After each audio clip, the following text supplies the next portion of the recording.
Upah minimum Provinsi Jawa Tengah tahun 2023 sebesar 8,01% atau Rp145.234,26. Seorang petani mengadukan kepada Gubernur Jawa Tengah dan Presiden terkait lahan pertaniannya yang terdampak proyek tol Semarang-Demak dan belum mendapatkan ganti rugi. Kita akan menilik profil calon Panglima TNI Kasal Yudo Margono.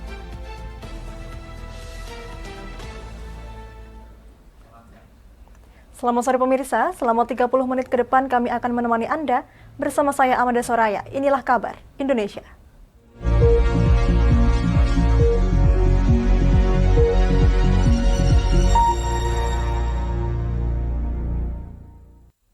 Berita pertama datang dari Pekalongan, Jawa Tengah.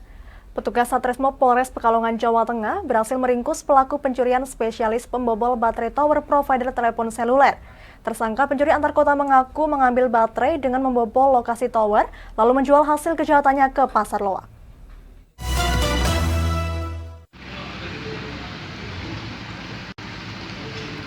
Aparat Satuan Reserse dan Kriminal Polres Pekalongan, Jawa Tengah berhasil mengungkap pelaku pencurian baterai tower provider. Tersangka bernama Yosi Arif, 31 tahun, warga Bekasi, Jawa Barat, masih menjalani pemeriksaan intensif di Polres Pekalongan. Kapolres Pekalongan AKBP Arif Fajar Satria menyebutkan, tersangka melakukan aksinya di 9 daerah yaitu Pekalongan, Batang, Cirebon, dan Bekasi. Tersangka berhasil ditangkap saat sedang menjalankan aksi kejahatannya di sebuah mini tower di Bogor. Menurut pengakuan tersangka, ia hanya sendiri melakukan aksi kejahatannya. Dari tangan tersangka, aparat mengamankan beberapa barang bukti baterai, alat untuk membobol, dan sebuah mobil yang digunakan untuk operasional. Dalam pengakuannya ada 4, namun yang 1 telah meninggal dunia, kemudian yang teman rekan lainnya sudah ditangkap. Jadi yang bersangkutan melakukan aksi dengan sendirinya. Ini udah ada yang dijual berarti ya? Ya. Berapaan itu jualnya dia? Dari bervariasi. Kalau yang baru dia jual antara 1 juta, kemudian 1,5 juta, kemudian dilihat dalam kondisinya yang ada. Biasanya penerima penjualannya siapa? Apa sesama? Masih diakui dijual di daerah Kerawang.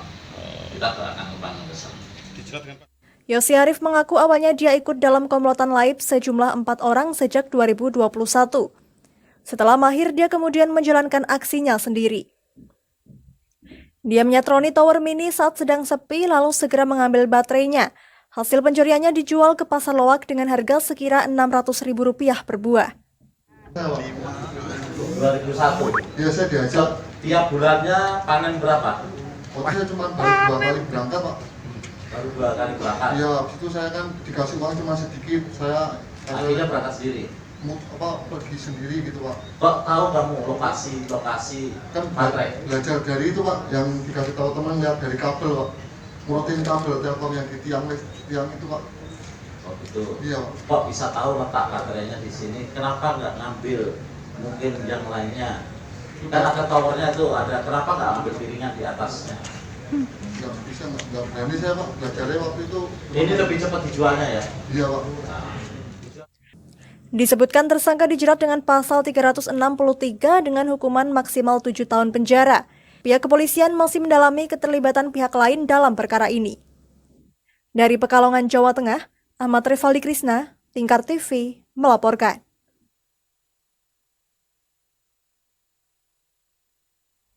Kita beralih ke Demak, Jawa Tengah. Seorang petani Demak, Jawa Tengah mengklaim tanah bawah seluas 3.940 meter persegi yang terkena proyek pembangunan jalan tol Semarang-Demak Sesi 2 belum mendapatkan ganti rugi dari pemerintah. Untuk memperjuangkan haknya tersebut, Ahmad Suparwi, pemilik lahan, seringkali mengadu ke gubernur hingga presiden. Namun aduannya hingga saat ini belum mendapatkan kejelasan meski proyek jalan tol Semarang-Demak mendekati peresmian oleh presiden. 1997. Padahal dengan menunjukkan surat kepemilikan tanahnya, Ahmad Suparwi, warga Desa Pulau Sari, Karangtengah, Kabupaten Demak, Jawa Tengah, meminta itikat baik pemilik proyek pembangunan jalan tol Sesi 2 Semarang-Demak yang saat ini sudah memasuki tahap uji coba fungsi jalan tol. Suparwi yang baru saja pulang dari mendatangi kantor Gubernur Jawa Tengah mengklaim lahan miliknya dengan luas sekira 3.940 meter persegi dan hampir seluruhnya dipakai untuk pembangunan ruas jalan tol Semarang-Demak sesi 2, tepatnya di kilometer 460, belum mendapatkan ganti rugi dari proyek jalan tol. Awal mula mendapatkan kabar bahwa tanahnya terkena pembebasan lahan pembangunan jalan tol Semarang-Demak tahun 1997. Dan tahun 2017 dimulai pengukuran untuk pembangunan jalan tol. Menurut Suparwi, dari total 65 bidang tanah yang terkena lintasan jalan di Desa Pulau Sari, hanya dirinya yang belum mendapatkan ganti rugi. Suparwi berharap ada keadilan dari pemerintah karena tersebut merupakan tanah jerih payahnya yang dijadikan tumpuan di masa tuanya. Jadi jalan tol itu baik-baik saja karena untuk demi kelancaran transportasi, kesejahteraan masyarakat umum, tapi jangan sampai ada yang dikecewakan atau dirugikan. Jadi mohon ya jangan diresmikan dulu sebelum diselesaikan, karena diselesaikan itu ada yang senang tapi ada masyarakat yang menderita karena belum menerima uang. Mungkin ini bukan saya saja, yang lainnya saya tidak tahu, tapi yang pertama ya jangan sampai diresmikan, ya belum saja, asalkan semua sudah terbebaskan, jadi merasa gembira atau merasa diuntungkan. Sebagai pemilik sah lahan yang terkena pembangunan jalan tol, Suparwi beberapa kali mendatangi kantor Gubernur Jawa Tengah dan melapor ke Presiden Jokowi saat berkunjung ke kota Semarang pada Juli lalu. Namun hingga saat ini belum ada kejelasan pasti akan ganti rugi tanah miliknya. Dari Demak, Jawa Tengah, Ismail, Lingkar TV, melaporkan. Kami akan jeda sejenak pemirsa, tetap bersama kami di Kabar Indonesia.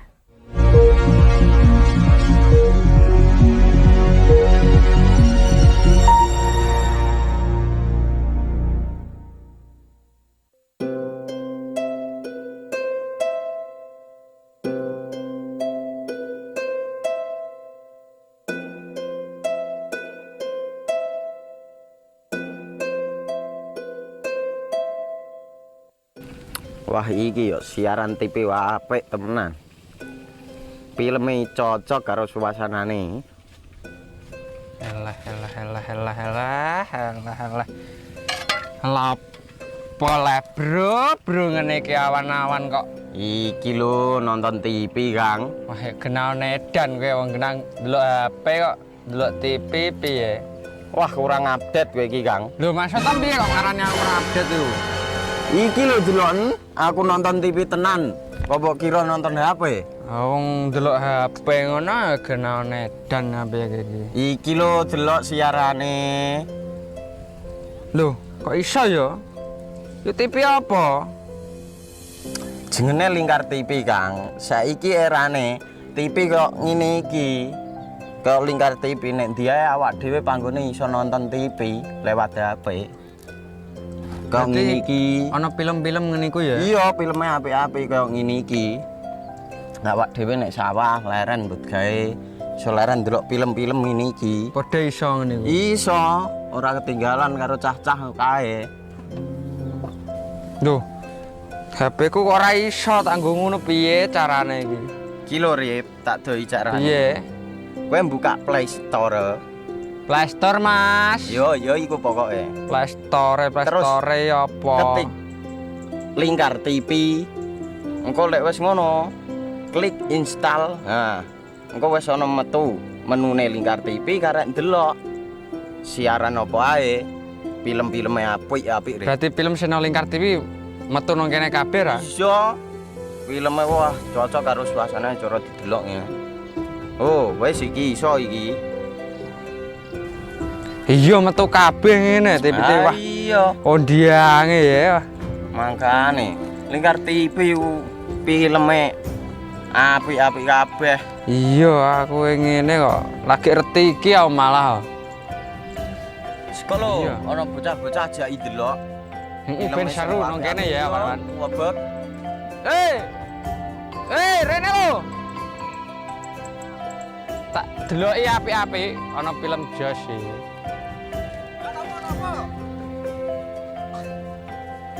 Rene go rene.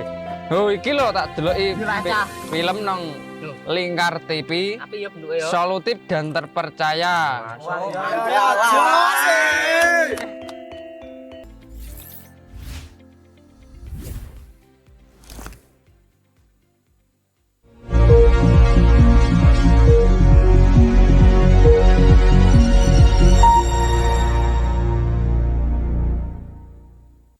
Ya, saat ini Anda masih menyaksikan Kabar Indonesia.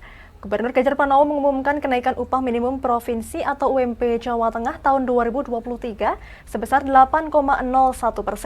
Penetapan UMP tahun ini mendasar pada Permen Ketenagakerjaan RI nomor 18 tahun 2022 tentang penetapan upah minimum tahun 2023.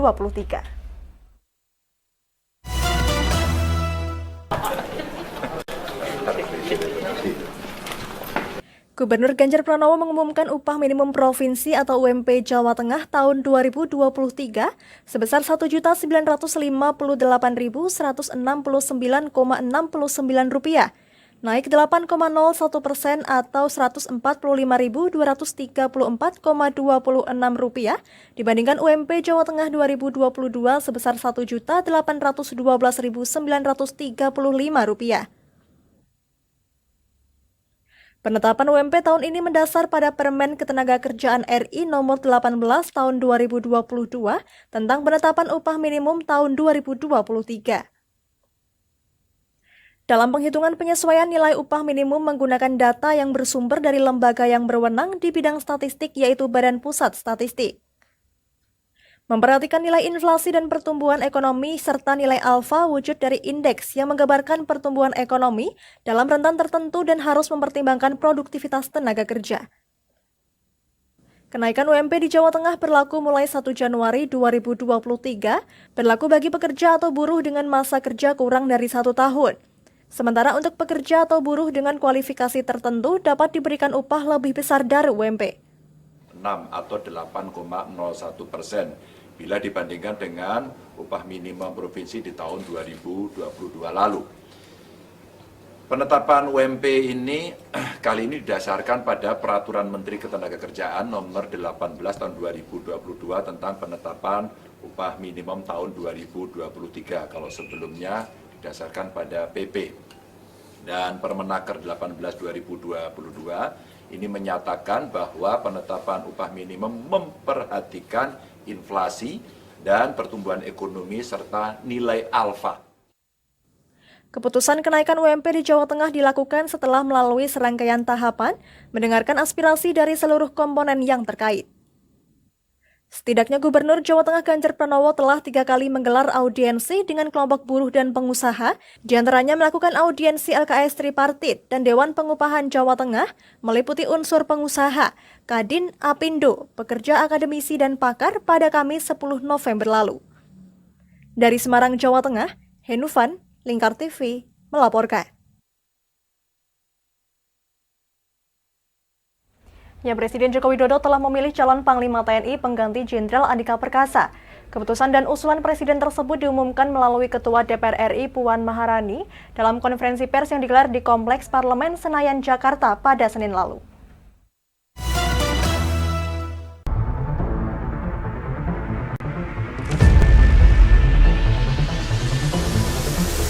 Ketua DPR RI Puan Maharani membacakan isi surat Presiden yang di dalamnya tertulis nama Laksamana TNI Yudo Margono sebagai calon Panglima TNI yang baru di depan awak media.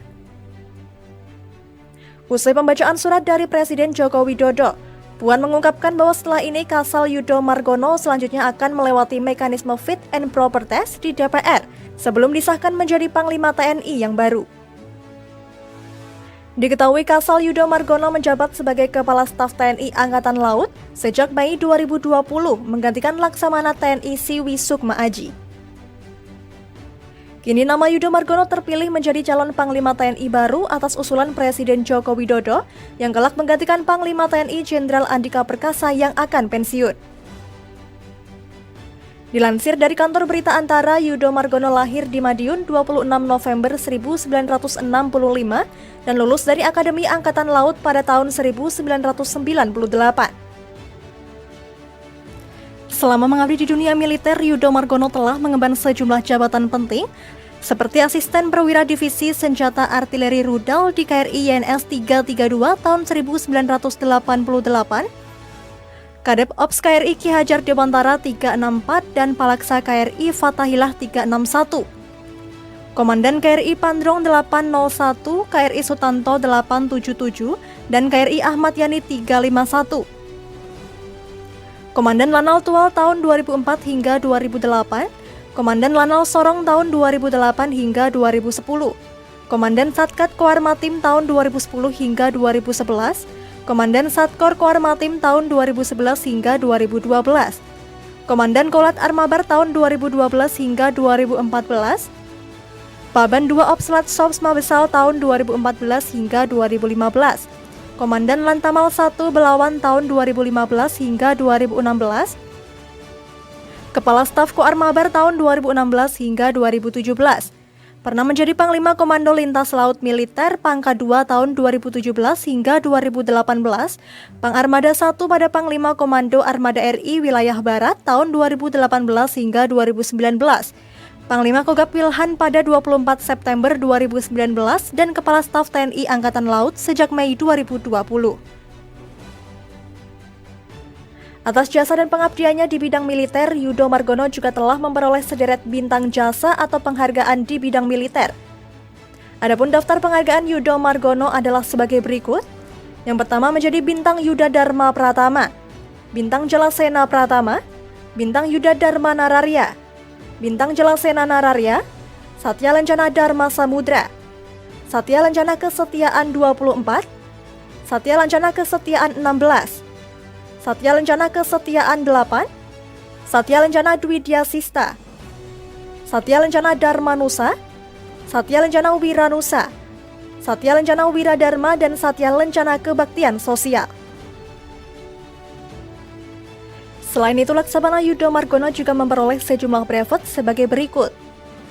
Yang pertama adalah brevet atas air, brevet Selam TNI AL, brevet Kavaleri Marinir kelas 1, brevet Hiu Kencana, brevet Kopaska, dan brevet Kesehatan TNI AL. Sebelumnya telah ada 2 matra yang menjadi Panglima TNI di era Jokowi. Pertama dari Angkatan Udara Marsikal Hadi Cahyanto, dan kedua dari Angkatan Darat Jenderal Andika Perkasa. Sementara Angkatan Laut belum pernah menjabat di masa kepemimpinan Jokowi. Diketahui rotasi giliran matra menjadi salah satu pertimbangan Presiden Jokowi dalam menentukan sosok Panglima TNI yang baru.